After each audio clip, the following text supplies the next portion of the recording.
Bonjour à tous, on se retrouve ici en plein milieu du salon NFT Paris, à Paris évidemment. C'est l'un des plus grands événements de cet écosystème. Il y a tous les grands acteurs de l'industrie des NFT qui sont réunis ici pendant 2 jours. Et je vais vous proposer de me suivre, d'aller découvrir de l'intérieur ce salon. On va aller rencontrer toutes ces personnes, savoir quels sont leurs projets et quelle est leur vision de l'industrie des NFT.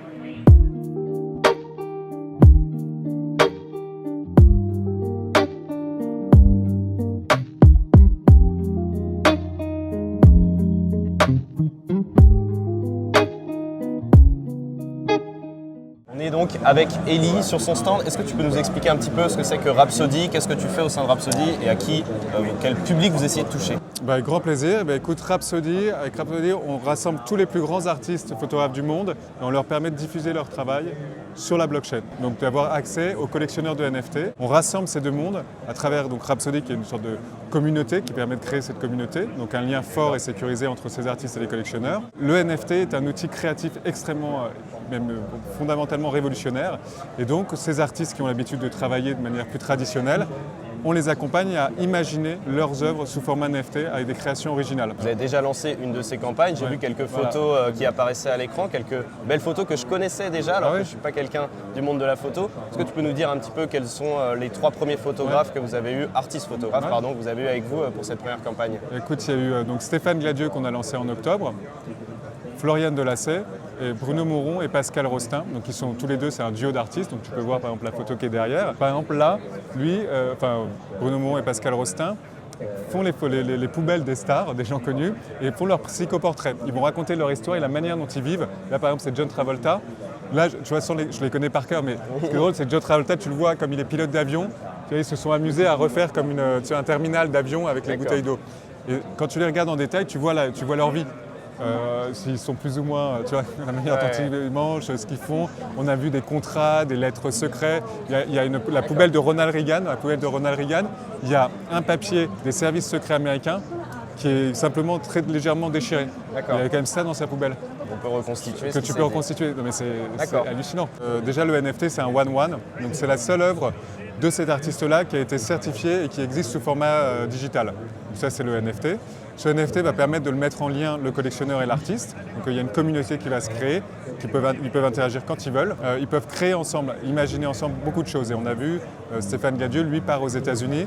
Il y a un des collectionneurs américains qui l'a aidé pour organiser son projet aux États-Unis. Finalement, le principe, c'est aussi de pouvoir connecter les artistes avec leur communauté, avec leurs fans, d'une manière un petit peu novatrice. Il y a aussi on fait des éditions limitées qui vont permettre à des personnes qui aiment la photographie, qui aiment les NFT et qui n'ont pas forcément les moyens d'acheter un one-one, de rentrer aussi dans cet univers.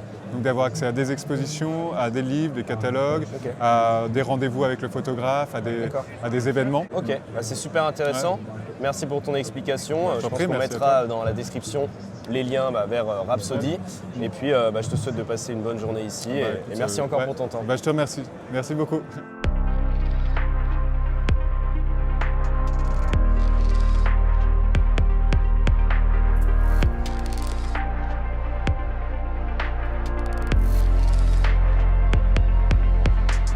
On est actuellement avec Maxime sur son stand Solid NFT. Maxime, est-ce que tu peux nous présenter un petit peu qu'est-ce que Solid NFT, qu'est-ce que vous proposez et à qui vous le proposez? Bien sûr. Alors Solid NFT, en fait, on est un service d'impression d'NFT. On va créer en fait des expériences physiques pour les NFT, pour les collections, pour les artistes et les collectionneurs. Ici, on est à NFT Paris pour en fait 2 raisons. La première, c'est montrer un peu nos produits pour que les gens puissent voir, proposer aussi des prints à pouvoir emporter et puis surtout rencontrer pas mal de clients, des collections, des projets, des artistes qui ont envie en fait de proposer des expériences physiques à leurs collectionneurs. Donc là, moi, si aujourd'hui je détiens un NFT et que j'ai envie de l'imprimer, comment est-ce que ça se passe? Est-ce que je dois venir vous voir ou est-ce que vous avez un site internet? En fait, il y a plein de façons de le faire. Aujourd'hui, on le fait là parce que c'est exceptionnel. Là, les gens peuvent venir repartir avec un souvenir et en même temps découvrir le process, la manière dont c'est fait. Mais la majeure partie de notre chiffre d'affaires et de nos clients, ça va se faire en ligne.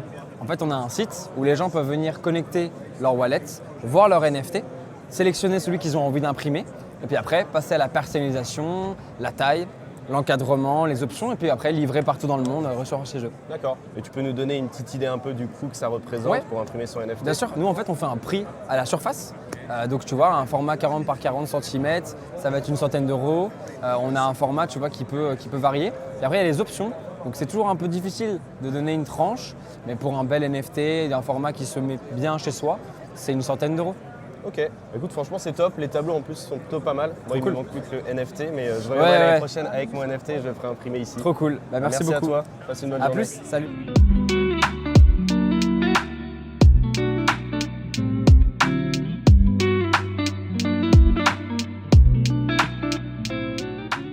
Là, je suis avec Hugo qui gère donc Immortal Game. Est-ce que tu peux nous expliquer déjà ce que tu fais pour Immortal Game et qu'est-ce que c'est? C'est une plateforme d'échecs avant toute chose. Et nous avons sur Immortal Game une surcouche Web3. En fait, ce que l'on fait, c'est qu'il y a des NFT sur Immortal Game, donc des pièces d'échecs que vous pourrez voir à côté en showcase. Et donc ces pièces-là ont toutes une utilité dans le jeu. Donc c'est ce qui est le plus important pour nous, c'est l'utilité évidemment des NFT. Et donc cette utilité-là, en fait, chaque pièce détient une quête à remplir lors d'une partie. Donc ça peut être une quête, enfin c'est forcément lié aux échecs. Imaginons par exemple un pion. Un pion peut avoir la quête de ne pas se faire capturer de toute la partie. Et une fois que tu fulfill, donc une fois que tu réalises cette quête et que tu gagnes ta partie, tu vas avoir des points de quête qui vont te classer sur un leaderboard et tu vas pouvoir gagner des récompenses en Ethereum, en Utility Token qui est le CMT sur notre plateforme et tu peux gagner d'autres pièces NFT comme ça. Et en tant qu'utilisateur, moi qui j'adore l'échec, mais je suis très mauvais, est-ce que j'ai besoin d'être bon aux échecs ou est-ce que je peux juste apprécier, jouer à d'autres types de jeux? Les échecs, c'est quand même quelque chose qui est, plus qu'on le pense, qui est quand même ouvert à tous. C'est-à-dire qu'à n'importe quel niveau, tu peux vraiment t'éclater aux échecs. En commençant à 600 Elo et en montant petit à petit vers les 1000, tu vas toujours t'amuser. Nous, ce que l'on propose sur Immortal Game, c'est donc la surcouche Web3, c'est un mode de jeu compétitif avec des quêtes.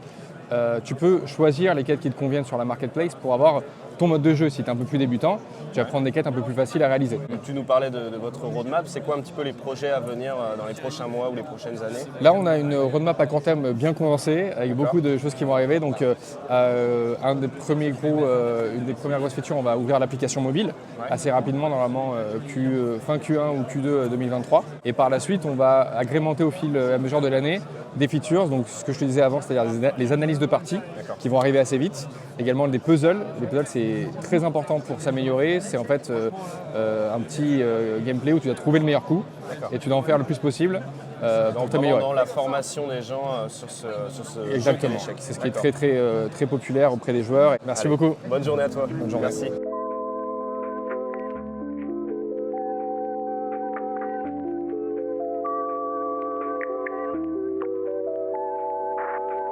Salut Julien, alors moi je suis arrivé sur ce stand, j'ai vu un énorme schtroumpf, je me suis dit déjà comment ça se fait qu'il y a des schtroumpfs ici, est-ce que tu peux nous dire déjà comment ça se fait que vous ayez réussi à avoir des schtroumpfs ici à NFT Paris? J'habite à Bruxelles et j'ai rencontré les ayants droit des schtroumpfs qui voulaient se lancer un peu dans les NFT. J'ai dit écoute, moi je suis là depuis longtemps, je dis la marque des schtroumpfs elle est dingue. C'est 92% de la population mondiale qui connaissent les schtroumpfs. D'accord. Et donc tu as réussi à récupérer les schtroumpfs, c'est quand même une histoire exceptionnelle. Voilà, on a monté tout un plan et aujourd'hui on va lancer une collection d'NFT ultra quali, on va un peu dépoussiérer l'image des schtroumpfs et refaire une collection d'NFT très quali avec des jeux, des quêtes. Donc on a lancé la collection, alors le mint est fin mars, mais on a lancé déjà tout un jeu sur Polygon avec, où tu peux récupérer des ingrédients et pouvoir minter des cristaux qui te permettent de participer à la vente. D'accord. Et donc pour les personnes qui nous écoutent et qui seraient peut-être intéressées par ces NFT, est-ce que tu peux nous dire la collection, combien de NFT, quel est le prix du mint, etc. Bien sûr. Alors on a fait 200 Smurfs qu'on a refait, donc pour aller voir sur le stand, on a fait 200 Smurfs qu'on a refait à la main en 3D et on a déboussiéré. Il n'y a pas le schtroumpf palefrenier ou le schtroumpf, c'est plutôt des schtroumpfs. Il y a les schtroumpfs hackers, il y a les schtroumpfs. D'accord.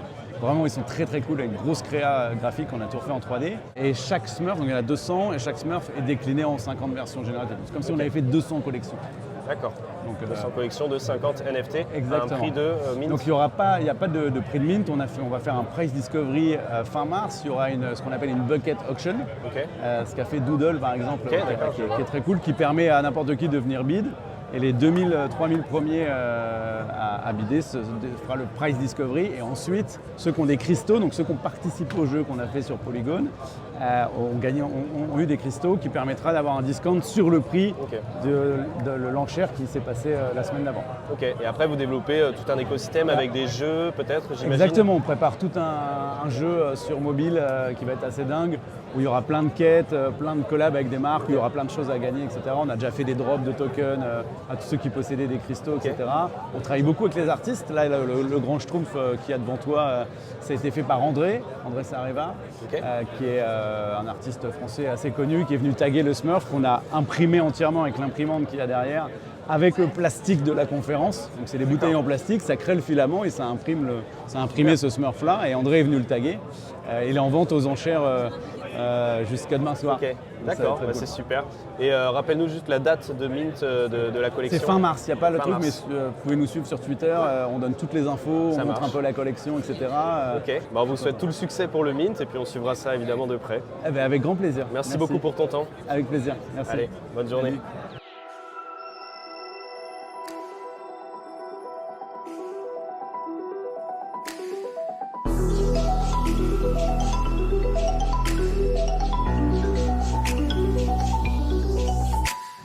On est avec Sylve qui s'occupe de Brick NFT, qui est un protocole qui est extrêmement intéressant. On les avait rencontrés l'année dernière à NFT Paris, ils étaient déjà là. Ils avaient aussi déjà ramené leur brick qui a beaucoup circulé un peu partout autour du monde d'ailleurs, j'ai cru voir ça. C'est un peu comme un Mimi Poulain. Est-ce que tu peux nous parler rapidement de ce que c'est que Brick NFT pour ceux qui ne le savent pas et de ce que tu fais aussi au sein de ce projet? Ouais. Donc je suis cofondateur de Brick. Brick aujourd'hui c'est une équipe de 2 personnes. Brick c'est un projet de NFT sur Starknet qui est une layer 2 sur Ethereum.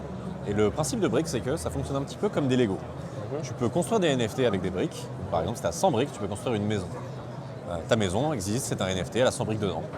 Tu peux la désassembler, récupérer tes briques et faire autre chose. Notre objectif c'est d'avoir en fait un standard, quelque chose qui te permet de créer des NFT très facilement si tu n'es pas développeur, si tu n'es pas graphiste. Et que par la suite je peux mettre dans Animal Crossing ou dans un jeu. D'accord. Donc à l'heure actuelle, on a fait 2 collections. Une première qui ressemblait un petit peu à des Lego. Donc tu achetais une boîte de briques, tu l'ouvrais et tu avais des briques et des instructions. Et la seconde, on a fait ça avec un artiste qui a créé 200 canards avec des briques. Il a trouvé ça vachement sympa. Ducks Everywhere. Exactement, Ducks Everywhere. Ok, je connais bien. Vous étiez encore en testnet il n'y a pas longtemps. Je crois que vous êtes passé sur le mainnet là, très récemment. Comment ça se passe pour quelqu'un qui veut créer son NFT sur Brick aujourd'hui? Est-ce qu'il doit acheter un set de briques ou alors est-ce qu'il doit décomposer un NFT déjà existant? Comment ça se passe? À l'heure actuelle, le plus simple, c'est d'acheter un NFT sur le marché secondaire et de désassembler pour rechoper. Quelqu'un qui fait ça, quelqu'un est en train d'acheter plein de NFT au secondaire pour les désassembler. Et après, ce qu'il fait, c'est qu'il recrée d'autres NFT un peu plus gros et essaie de les revendre. Et donc, finalement, il y a un prix pour chaque brique, pour chaque Lego. Comment ce prix est-ce qu'il est défini? Les briques en elles-mêmes ne sont pas. On n'a pas de marché pour les briques. Par contre, il y a un marché pour les NFT qui sont construits à partir de briques. Donc, tu peux inférer un prix à partir de là. D'accord, c'est super intéressant. Je vois que par rapport à l'année dernière, vous avez encore énormément évolué. Donc, j'ai hâte de voir à quoi ça ressemblera l'année prochaine. On est vraiment content. Merci beaucoup. Merci pour ton temps.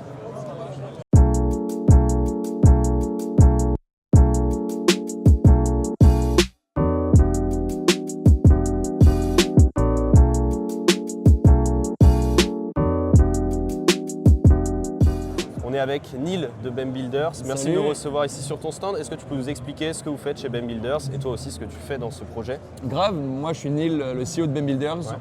Nous, notre seule passion et expérience, c'est d'accompagner les marques dans le monde virtuel. Et donc on crée des expériences pour ces marques-là, ce sont les marques du monde physique. Donc les projets hyper terre à terre, Carrefour, le groupe Casino, Orange, la FDJ. Donc voilà, peu importe la métaverse, nous notre but c'est de créer des super expériences pour elles dedans. D'accord. Et là actuellement, je sais que vous avez un gros projet en cours. Vous accompagnez The Lost Wallet dans une espèce de grosse chasse au trésor avec le NFT punk à gagner, un CryptoPunk, c'est celui-là. Quel NFT? Quel NFT, il est magnifique. Est-ce que tu peux nous parler un petit peu de en quoi consiste ce projet? Qu'est-ce que vous faites? Ouais, de ouf. Nous, comme tu l'auras compris, on connaît très bien les métaverses. Et en fait, on s'est rendu compte que souvent, elles étaient vides ou les expériences dessus n'étaient pas top. Donc le but était de créer une expérience de divertissement qui allait toutes les rassembler, toutes les fédérer autour d'un projet. C'est un projet qu'on a cofondé avec John Karp de la NFC. Et l'idée, c'est d'accompagner les participants dans une série de 24 quêtes chaque semaine une quête. Chaque quête te permet de récupérer un mot et à la fin des 24 quêtes, tu as une seed phrase et le premier à remporter la seed phrase des 24 mots accède au wallet. Et dans le wallet, effectivement, il y a le CryptoPunk 2672 qui est caché. Et en plus de ça, plein d'autres goodies. Voilà. Et là, si on a des personnes qui nous écoutent, qui veulent participer, comment ça se passe? Quand est-ce que ça démarre? Le projet s'appelle The Lost Wallet, puisqu'en fait, c'est le wallet qui est perdu et dans lequel se trouve le punk. Tu vas sur Twitter, il y a une quête préliminaire qui te fait remporter un NFT 0, qui n'est pas forcément essentiel, mais qui te servira plus tard davantage. Et la première quête, elle, commence le 1er mars. Donc là, c'est dans quelques jours. Bah, c'est super intéressant, Exact. Ça donne envie d'y participer en tout cas, en plus quand on voit la qualité du NFT. Exactement. Écoute, on suivra de très près et puis merci pour ton temps. Merci C'était les super gars, et intéressant. force à Cryptost alors. Ouais, merci, c'est gentil.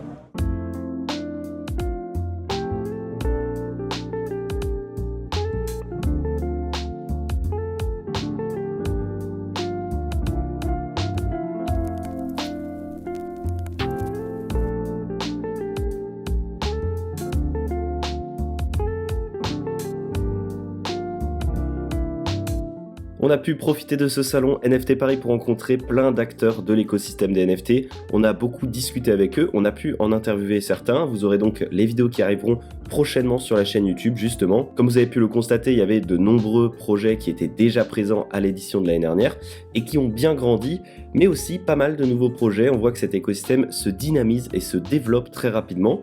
Et on a remarqué aussi que l'intérêt des gens envers les NFT continue de croître, même dans cette période compliquée pour le marché. On a vu même des files d'attente à l'entrée du salon qui dépassaient plusieurs centaines de mètres. Bref, j'espère que cette vidéo vous aura plu. N'hésitez pas comme d'habitude à nous le dire dans les commentaires. N'hésitez pas à mettre un like aussi et à suivre les prochaines vidéos qui arrivent sur Cryptost avec tous les autres interviews qu'on a pu mener pendant NFT Paris.